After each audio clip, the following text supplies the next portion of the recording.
अकबर और अकबर के बाद जहांगीर, ये 2 फेज कंप्लीट करेंगे। अकबर के बारे में आपको हमने पिछले क्लास में बताया कि पहली बार मुगल बादशाह अस्थाई मिला जिसने 49 वर्षों तक शासन किया। 1556 से लेकर 1605 तक 49 साल तक शासन किया। इनका जन्म हमने बताया था 1542 में अमरकोट के राजा विरसाल के यहाँ इनका जन्म है। माता हमीदा बानो बेगम और पिता हुमायूं थे। कभी-कभी अकबर का पूरा नाम पूछता है तो आपको ध्यान रखना है, अकबर का पूरा नाम जलालुद्दीन मोहम्मद अकबर। आपको पूछा जाएगा कि अकबर ने अपना राज्याभिषेक कहाँ किया, तो आपको बताए थे, पिछला क्लास में भी सुने थे कि जिस समय हुमायूं अचानक गिर के मरा, उस समय हम लोग देखे थे कि अकबर पंजाब के पास था और वहीं कलानौर में ईंट का हम लोग देखे थे राजगद्दी बना करके और अकबर का राज्याभिषेक कर दिया गया। और अकबर के राज्याभिषेक के समय 2-3 इवेंट इंपॉर्टेंट था। एक पानीपत का दूसरा युद्ध 5 नवंबर 1556 जिसमें हम लोग सुने थे कि हेमू को हराया गया, और दूसरा नंबर हम लोग मुख्य रूप से देखे थे बैरम खां का नियंत्रण, और इसके बाद 60 से 62 आपको बताए थे पर्दा शासन, और तब 3 डेट इंपॉर्टेंट आपको बताए थे 62, 63 और 64। ये तीनों डेट सभी को महत्वपूर्ण याद भी है। बैरम खां मुख्य रूप से आपको बताया था कि सिया था और उच्च पदों पर सिया लोग की ही नियुक्ति कर रहा था। इसके कारण हमने बताया था शिकार के बहाने कैसे अकबर आगरा से दिल्ली गया और बैरम खां को हटा दिया, और बैरम खां ने जब विद्रोह किया तो 1560 में तिलवाड़ा के युद्ध में बैरम खां को हराया गया। तो तिलवाड़ा का युद्ध आपको मुख्य रूप से इंपॉर्टेंट ध्यान में रहना चाहिए। इसके बाद हम लोग देखें मक्का हज यात्रा जाने के क्रम में मुबारक खान नामक एक अफगान है, उसने बैरम खां की हत्या कर दी थी, और बैरम खां के ही पुत्र थे अब्दुल रहीम खाने खाना, जिसको अकबर ने अपने बेटे के समान इसको पढ़ाया, और अब्दुल रहीम खाने खाना एक अच्छा विजेता भी बने और बढ़िया कलम के भी सिपाही बने। इसमें हमने बताया था 1560 से 62 उनके पालन पोषण करने वाले जो दहाई माता थे उनका नाम था माहम अनगा, और माहम अनगा के ही पुत्र थे अधम खां। 2 साल तक मुख्य रूप से इन्हीं लोग का नियंत्रण रहा। इसी में हम लोग देखे थे कि अकबर का पहला विजय अभियान मालवा आक्रमण था, और उसमें अधम खां को भेजा गया और अधम खां जीता भी, बाज बहादुर डर से भाग गया था। और मुख्य रूप से हम लोग देखे अधम खां उसके बाद अकबर से अपना वजीर का पद मांगने लगा, और अकबर वजीर का पद जब उनको नहीं दिए तो हम लोग देखे थे अधम खां ने क्या किया था, अतगा खां को जो वजीर थे उसकी हत्या कर दी। और अकबर इसी घटना से इतना गुस्सा में आया कि अधम खां को आगरा के किला से ऊपर से नीचे फेंकवा दिया, जिसमें अधम खां मर गए। और फिर हम लोग देखे कि अधम खां के मरने के बाद हम लोग देखे कि पर्दा शासन भी खत्म हो गया, और 1562 से अकबर स्वतंत्र डिसीजन लेना शुरू कर दी। और इसी स्वतंत्र डिसीजन में आप सभी को याद होना चाहिए 1562 में अकबर ने युद्ध बंदियों को दास बनाना बंद कर दिया, 1563 में तीर्थ यात्रा कर समाप्त कर दिया, और 1564 में अकबर जजिया नामक कर समाप्त कर दिया। ये बहुत इंपॉर्टेंट क्वेश्चन है कि इसमें अकबर ने जजिया कर कब समाप्त किया, तो 1564। अब यहां से हम लोग इतना दूर पिछले क्लास में भी आप सुन चुके थे, अब यहां से आगे हम लोग को डिटेल सुनना है जिस पर आप पूरा ध्यान देंगे। आज अकबर का पेज अभी हम लोग कंप्लीट करने जा रहे हैं। अब इसके बाद हम लोग मुख्य रूप से देखेंगे अकबर के द्वारा कैसे विजय अभियान किया गया, और विजय अभियान के बाद अकबर कैसे अकबर द ग्रेट बने, उनके कई महत्वपूर्ण कार्य जो है उन चीजों को हम लोग को बढ़िया से समझना है। उसके पहले थोड़ी सी बात आपको मुख्य रूप से समझा दें तो ज्यादा बढ़िया हो जाएगा। बेसिक बात आप थोड़ा सा क्लियर करें। जिस समय अकबर राजा बना है तो आप सभी को याद है कि इस समय अफगानिस्तान अकबर के साम्राज्य में शामिल नहीं, क्योंकि हुमायूं तो यहां से हार गया था तो गया। पाकिस्तान का हिस्सा हम लोग देखेंगे लाहौर, मुल्तान, ये सभी शामिल है। इस समय राजस्थान पूरा स्वतंत्र है, राजस्थान इसके साम्राज्य में नहीं है, गुजरात भी इसके साम्राज्य में नहीं है, और दक्षिण भारत भी इसके साम्राज्य में नहीं। अकबर के साम्राज्य में बिहार, उड़ीसा ये सभी नहीं, और ये मालवा का क्षेत्र है, ये भी नहीं। तो हुमायूं जब जीता तो दोबारा हुमायूं के विजय अभियान में ये पूरा, और फिर हम लोग देखे कि ये क्षेत्र आगरा तक मुख्य रूप से अधिकार। इस समय हम लोग देखे पानीपत के द्वितीय युद्ध जो आपने सुना, उस पानीपत के द्वितीय युद्ध में अकबर का साम्राज्य थोड़ा सा बढ़ करके उत्तर प्रदेश के पूर्वी हिस्से तक पहुंच गया। अब यहां तक इसका साम्राज्य मुख्य रूप से शामिल हो। अब अकबर के बारे में हम लोगों ने देखा कि 1556 में हेड बने, लेकिन इन्होंने अपनी विजय अभियान को 1561 से मुख्य रूप से प्रारंभ किया, और पहला विजय अभियान के लिए अकबर ने मालवा को चुना, क्योंकि मालवा बीच में पड़ रहे थे और इसके लिए आसान थे। थोड़ा राजपूत शासक पूरे राजस्थान में भरे हुए थे, और छोटे छोटे कई मजबूत राजपूत शासक राजस्थान में थे। इनको जितना एक बहुत मुश्किल कार्य था, लेकिन हमने बताया कि हुमायूं ने अपने बेटे अकबर को बताया था कि यदि भारत पर तुम्हें राज करना है तो राजपूतों के साथ तुम्हें अच्छे संबंध बनाने होंगे, और अकबर ने उसी नीति को आगे की ओर बढ़ाया, जिसको हम लोग अभी देखेंगे किस प्रकार कैसी नीति इनकी रही। गुजरात इस समय पुर्तगाल के लोग आ चुके हैं अकबर के समय, क्योंकि पुर्तगाल 1498 में ही आ चुके हैं। इस समय पुर्तगाली लोग का व्यापार शुरू है, और हम लोग मुख्य रूप से देखें गुजरात में समुद्र यात्रा हो रहे हैं। इस समय जहां तक अकबर का कब्जा है इसके क्षेत्र में समुद्र की कोई सीमा नहीं है अभी, मतलब समुद्र अकबर के साम्राज्य में शामिल नहीं है अभी, अकबर समुद्र का दर्शन नहीं किया। और इसी क्रम को हम बढ़ा रहे हैं, तो जिसको हम पहले चाहते हैं स्टेप वाइज समझना। सबसे पहला हमने बताया आपको कि मालवा अभियान है। आपसे पूछा जाएगा अकबर के साम्राज्य विस्तार में पहला विजय अभियान तो मालवा का। मालवा के बाद एक गोदावरी पहाड़ी के पास इन क्षेत्रों में भी अकबर ने जीता, और एक कटंगा का क्षेत्र हम लोग देखेंगे उसको भी विजय प्राप्त किया। उसके बाद अकबर अपना 5-6 साल पूरा कंसंट्रेशन बढ़ाया कि हमें राजपूत शासक को भी अपनी अधीनता स्वीकार करवाना, क्योंकि भारत में अगर हमारे राजपूत शासक सभी हमारे अधीन हो जाते हैं तो हमारी यश कीर्ति ऐसे ही बढ़ जाएगी। और इसीलिए अकबर ने मालवा, कटंगा क्षेत्र और तब पूरा ध्यान लगाया राजस्थान पर। इसका भाग्य भी बढ़िया है, इसलिए बढ़िया क्योंकि एक राजपूत राजा है आमेर के, भारमल, उनको भी कुछ प्रेरणा मिली है कि अकबर से मिलकर रहना चाहिए। और सोचिए भारमल, जिस समय अकबर एक सूफी संत हम लोग देखेंगे, उन्हीं के आशीर्वाद से अकबर को पुत्र भी प्राप्त होते हैं, शेख सलीम चिश्ती। तो शेख सलीम चिश्ती, और मुख्य रूप से हम लोग देखेंगे अकबर सूफी परंपरा को काफी माना भी है। उसी क्रम में उनके यहाँ जब जा रहे थे तो राजस्थान में एक बहुत बड़े मेन शासक थे आमेर के राजा, और आमेर के राजा का नाम अक्सर आपको आते रहेगा। आप अभी भी जाएंगे तो आमेर की किला बहुत नामी किला, चारों तरफ से बहुत बढ़िया से किलाबंदी की गई, और आमेर के राजा भारमल है। ये भारमल स्वयं अकबर से मिलने आए। सोच सकते हैं कि ये पहला राजपूत शासक है आमेर के जो स्वयं अकबर से मिलने आए और कहे कि हम अपनी अधीनता स्वीकार करते हैं। आपसे पूछा जाएगा पहला राजपूत शासक जो अकबर की अधीनता स्वीकार किया तो भारमल, लेकिन इसने एक शर्त रखा कि मैं अपनी बेटी का विवाह आपसे करना चाहता हूं। अभी पहला केस है कि एक राजपूत का विवाह एक मुस्लिम शासक के साथ हुआ, और आमेर के राजा भारमल ने अपनी बेटी जोधाबाई का विवाह अकबर के साथ किया। अब तो अकबर का अधिकांश राजपूताना समझिए रिलेटिव हो गए, क्योंकि आमेर एक बड़े राजा थे और बड़े राजा के यहाँ अकबर का ससुराल होना अकबर की एक बहुत बड़ी कूटनीति समझिए विजय है। और अकबर उसके बाद जहां ताकत प्रयोग करना है ताकत प्रयोग किए, जहां मिला जुला के चलना है तो मिला जुला के भी चले। भारमल के ही बेटे हम लोग देखेंगे भगवान दास, और भगवान दास के बेटे हम लोग देखेंगे मान सिंह। अब अकबर मान सिंह वगैरह को हिंदू होते हुए भी सबसे ऊंचा मनसबदार पे रखा। और कितना अकबर तेज है इस चीज को भी आप अंदाज लगाएंगे। राजपूत शासकों के विरुद्ध अगर उसने अपना कोई व्यक्ति को सेना नायक बना के भेजा तो राजपूतों को ही बना के भेजा, कहीं भगवान दास को कहीं मान सिंह को नेतृत्व बना के भेजा कि तुम्हारे नेतृत्व में ही लड़ेंगे, यानी राजपूत से राजपूत ही लड़ रहे थे। और अपने इस कूटनीति से अधिकांश क्षेत्र को, अधिकांश क्या मान के चलिए सभी को उसने अकबर ने अपना अधीनता स्वीकार करवा लिया मात्र 5 से 6 साल में। सिर्फ एक ऐसे रहे जिसने कहा कि मैं मुगलों की अधीनता स्वीकार नहीं करूं, और वो नामी है, उनके बारे में हम लोग देखेंगे। वो जगह होगा मेवाड़, जिसकी राजधानी होगी चित्तौड़गढ़। और मेवाड़ चित्तौड़गढ़ बड़ा नामी किला था, और इस चित्तौड़गढ़ के हम लोग देखेंगे शुरुआत में अलग राजा, वो भी हम लोग देखेंगे हारे तो भाग गए, लेकिन अधीनता स्वीकार नहीं किए। मेन ट्विस्टिंग यहाँ पे 1575 के आसपास का पेज आएगा, जहां पे राजा इस समय बने रहेंगे मेवाड़ के चित्तौड़ के राजा हैं महाराणा प्रताप। और उस समय यही हमारे मान सिंह उनको बहुत समझाने आएंगे, और नहीं समझेंगे तो एक भयंकर लड़ाई होगी। और वो 1575 की लड़ाई आपसे पूछी भी जाती है, वो आपको ध्यान रखना है, हल्दी घाटी के युद्ध के नाम से जाना। महाराणा प्रताप हार भी गए, उनके सहयोगी हम लोग देखेंगे झल्ला, वो खुद महाराणा प्रताप की जगह लड़ा और महाराणा प्रताप को वहां से भगा दिया। भागने में उनके घोड़ा का भी नाम बहुत आता है, और महाराणा प्रताप के घोड़ा का नाम था चेतक। चेतक पर बैठ के महाराणा प्रताप तो भाग गए, लेकिन उन्होंने मुगलों की अधीनता स्वीकार नहीं की। अकबर यहां तक कह दिया कि तुम अधीनता मेरा स्वीकार कर लो, हम सब चीज तुमको लौटा देंगे, केवल बोलो कि हम अधीन है, हमारे दरबार में आके एक बार सलामी बजाओ। लेकिन महाराणा प्रताप ने कह दिया कि मैं घास की रोटी खाऊंगा, लेकिन तुम्हारी अधीनता स्वीकार नहीं करूंगा, और जंगल में घास की रोटी खा के ही मरे, लेकिन इनकी अधीनता स्वीकार नहीं की। और आपसे इसलिए बहुत इंपॉर्टेंट क्वेश्चन आएगा कि राजस्थान का कौन सा राजपूत शासक था जिसने अकबर की अधीनता स्वीकार नहीं किया, तो वो होगा मेवाड़। और मेवाड़ में हम लोग देखें महाराणा प्रताप, उनका जो वंश है कभी कभी पूछता है तो वंश का नाम सिसोदिया। तो सिसोदिया वंश के महाराणा प्रताप आपको दिमाग में सेट रखना है, इन्होंने कभी उसकी अधीनता स्वीकार नहीं किया। और तब जब पूरा राजस्थान जीत गए एक दो छोड़कर, तो अकबर का उसके बाद ध्यान आया कि मुझे गुजरात जीतना है। और गुजरात जब अकबर ने जीता तो वो अपनी बहुत बड़ी उपलब्धि इसे माना, क्योंकि गुजरात विजय के बाद अकबर ने पहली बार समुद्र का दर्शन किया। ये बहुत इंपॉर्टेंट ऑब्जेक्टिव है, किस विजय के बाद अकबर ने पहली बार समुद्र दर्शन किया, तो आंसर गुजरात विजय। और गुजरात विजय के बाद अकबर ने अपनी राजधानी जो इस समय चल रही थी फतेहपुर सीकरी, आगरा कहीं नजदीक था, वहां एक बहुत बड़ा गेट बनवाया जिसका नाम है बुलंद दरवाजा। दोनों क्वेश्चन पूछता है, बुलंद दरवाजा तो फतेहपुर सीकरी में है, किस खुशी में बना, तो आपको ध्यान रखना है गुजरात विजय की खुशी में बुलंद दरवाजा बनाया। और तब बुलंद दरवाजा फतेहपुर सीकरी में स्थित, आपको दिमाग में सेट रखना।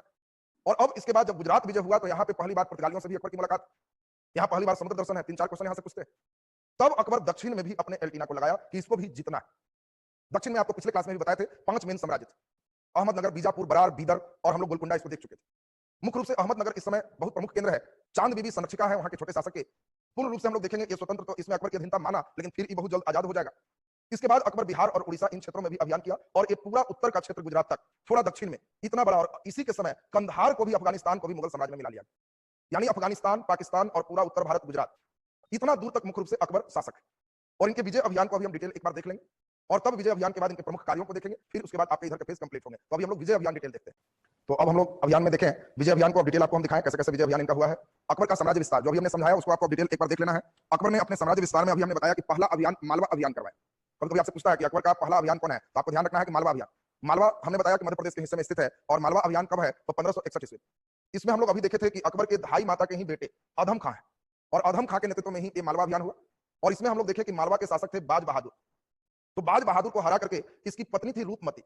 अधम खां सोचा कि रूपमती को हम लेते जाएंगे, लेकिन रूपमती ने अपना जौहर व्रत करके आत्महत्या कर ली। बाज बहादुर जब हार गया तो ये भाग गया, लेकिन बाद में फिर बाज बहादुर ने जब देखा कि राजपूतों के साथ अकबर की अच्छी नीति चल रही है, तो फिर यही बाज बहादुर ने अकबर की अधीनता भी स्वीकार कर लिया, और मालवा एकदम आराम से निश्चिंत होकर के फिर बाज बहादुर के नेतृत्व में अकबर के अधीन हो गया। तो आपको ध्यान रखना है अकबर का पहला अभियान मालवा अभियान है 1561, इसका नेतृत्व कौन किया, तो अधम खां।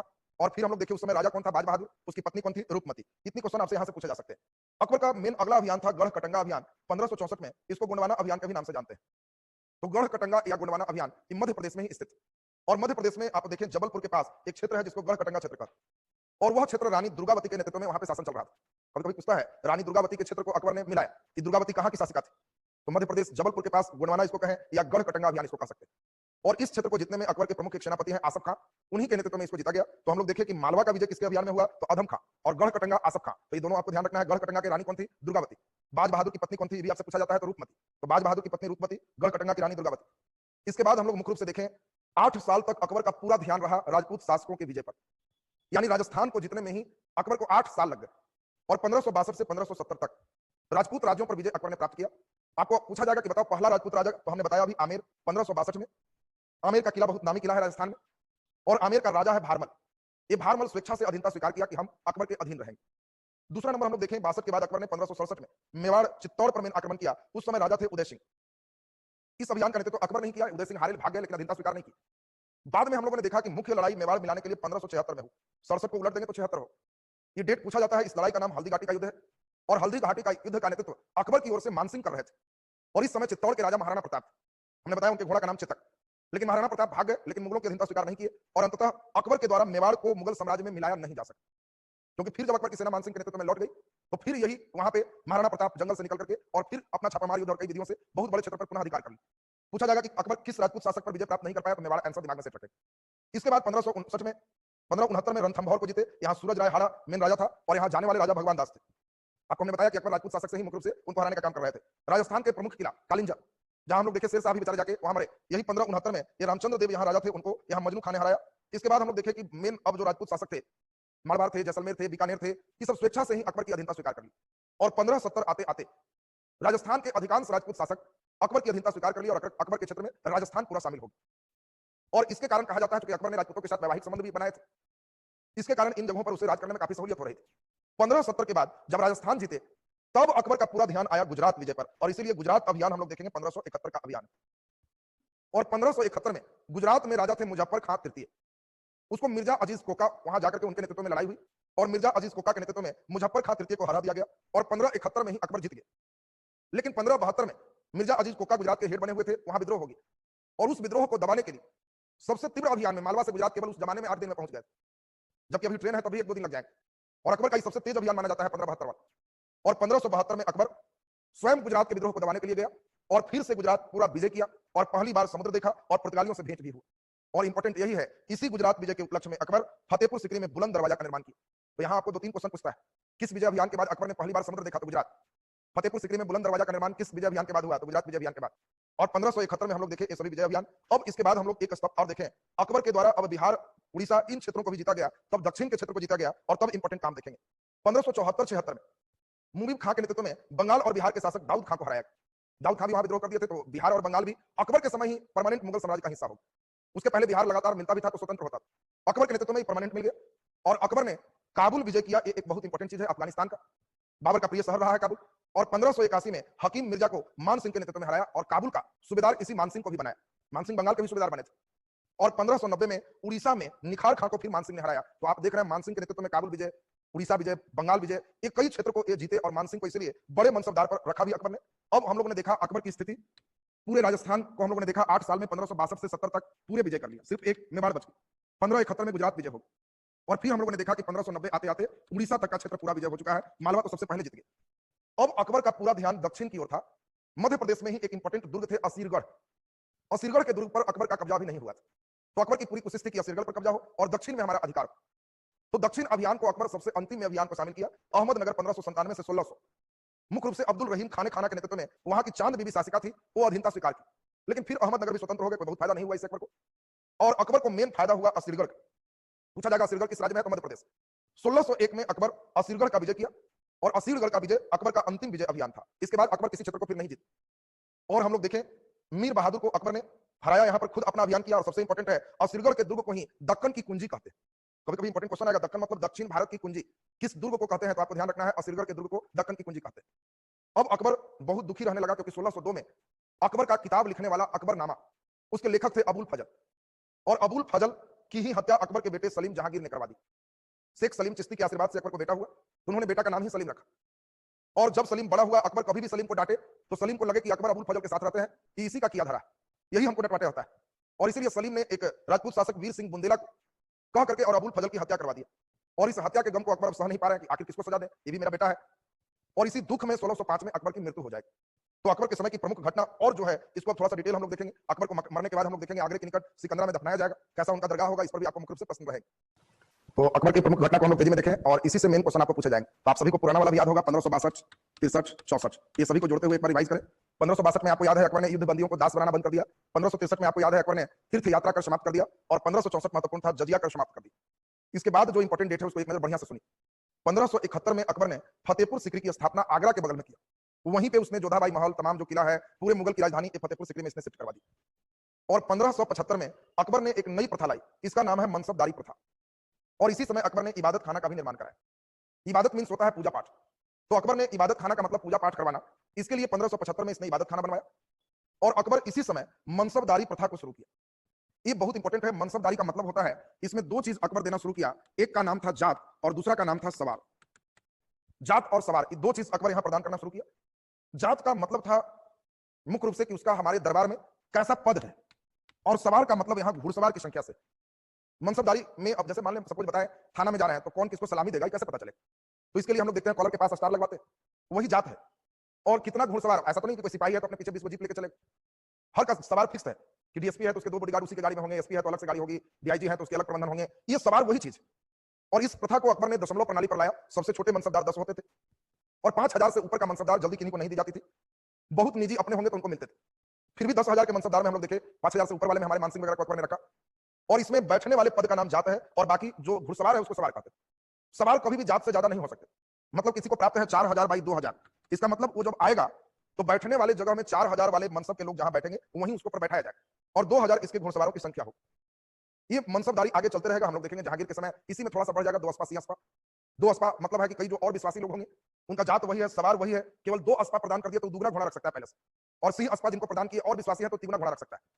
और इबादत खाना में अकबर सभी धर्मों की बात सुनना प्रारंभ कर दी।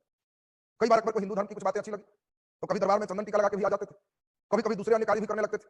और इसके कारण उनके पास जो मौलवी लोग थे उसने अकबर को कहा कि यह गैर इस्लामिक, आपको यह नहीं करना चाहिए, धर्म इसकी इजाजत नहीं देता है।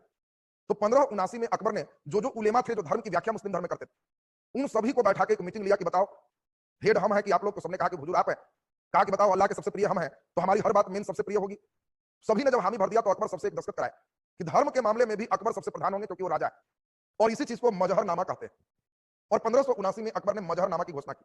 मजहरनामा का मतलब धर्म के मामले में भी उलेमा ने, मुख्य राजा जो कह दिया वो सबसे ऊपर। अब अकबर को जो इच्छा करे वैसे पहुंच जाए। कोई टोके भी तो अकबर कहे मजहरनामा, आप ही लोग लिख के दिए हैं कि पावर आपको देते हैं।